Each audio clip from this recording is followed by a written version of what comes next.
Chapter 3. Not all that Mrs. Bennet, however, with the assistance of her 5 daughters, could ask on the subject, was sufficient to draw from her husband any satisfactory description of Mr. Bingley. They attacked him in various ways with barefaced questions, ingenious suppositions, and distant surmises, but he eluded the skill of them all, and they were at last obliged to accept the second-hand intelligence of their neighbour, Lady Lucas. Her report was highly favourable. Sir William had been delighted with him. He was quite young, wonderfully handsome, extremely agreeable, and, to crown the whole, he meant to be at the next assembly with a large party.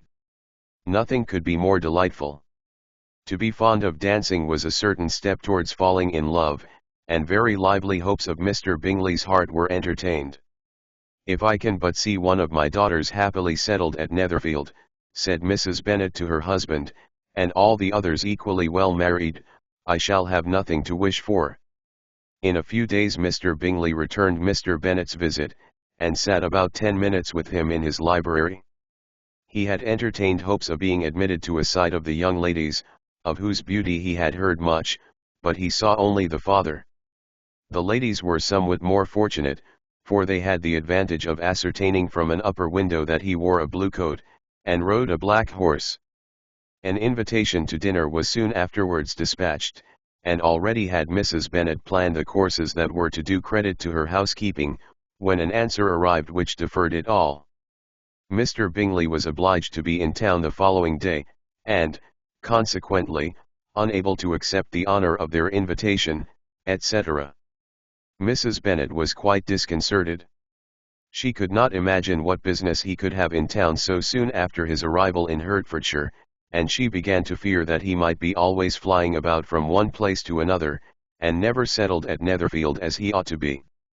Lady Lucas quieted her fears a little by starting the idea of his being gone to London only to get a large party for the ball, and a report soon followed that Mr. Bingley was to bring 12 ladies and 7 gentlemen with him to the assembly. The girls grieved over such a number of ladies, but were comforted the day before the ball by hearing, that instead of 12 he brought only 6 with him from London, his 5 sisters and a cousin. And when the party entered the assembly room it consisted of only 5 altogether: Mr. Bingley, his 2 sisters, the husband of the eldest, and another young man. Mr. Bingley was good-looking and gentlemanlike, he had a pleasant countenance, and easy, unaffected manners. His sisters were fine women, with an air of decided fashion.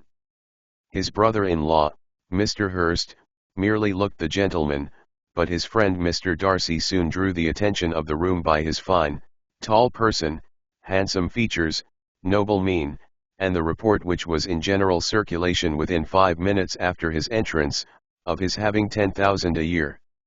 The gentleman pronounced him to be a fine figure of a man, the ladies declared he was much handsomer than Mr. Bingley, and he was looked at with great admiration for about half the evening, till his manners gave a disgust which turned the tide of his popularity, for he was discovered to be proud, to be above his company, and above being pleased, and not all his large estate in Derbyshire could then save him from having a most forbidding, disagreeable countenance, and being unworthy to be compared with his friend. Mr. Bingley had soon made himself acquainted with all the principal people in the room. He was lively and unreserved, danced every dance, was angry that the ball closed so early, and talked of giving one himself at Netherfield. Such amiable qualities must speak for themselves. What a contrast between him and his friend! Mr. Darcy danced only once with Mrs. Hurst and once with Miss Bingley, declined being introduced to any other lady, and spent the rest of the evening in walking about the room, speaking occasionally to one of his own party. His character was decided. He was the proudest, most disagreeable man in the world, and everybody hoped that he would never come there again.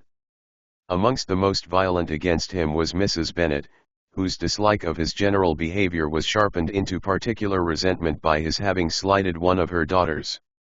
Elizabeth Bennet had been obliged, by the scarcity of gentlemen, to sit down for 2 dances, and during part of that time, Mr. Darcy had been standing near enough for her to hear a conversation between him and Mr. Bingley, who came from the dance for a few minutes, to press his friend to join it. "Come, Darcy," said he, "I must have you dance. I hate to see you standing about by yourself in this stupid manner. You had much better dance." "I certainly shall not. You know how I detest it, unless I am particularly acquainted with my partner. At such an assembly as this it would be insupportable. Your sisters are engaged, and there is not another woman in the room whom it would not be a punishment to me to stand up with."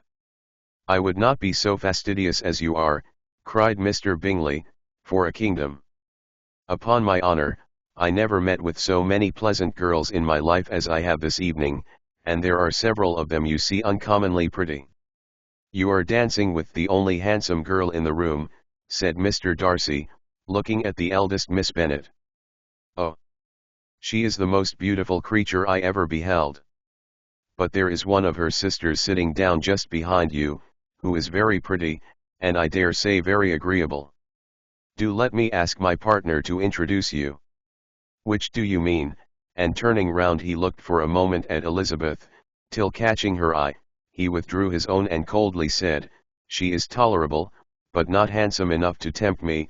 I am in no humour at present to give consequence to young ladies who are slighted by other men. You had better return to your partner and enjoy her smiles, for you are wasting your time with me." Mr. Bingley followed his advice.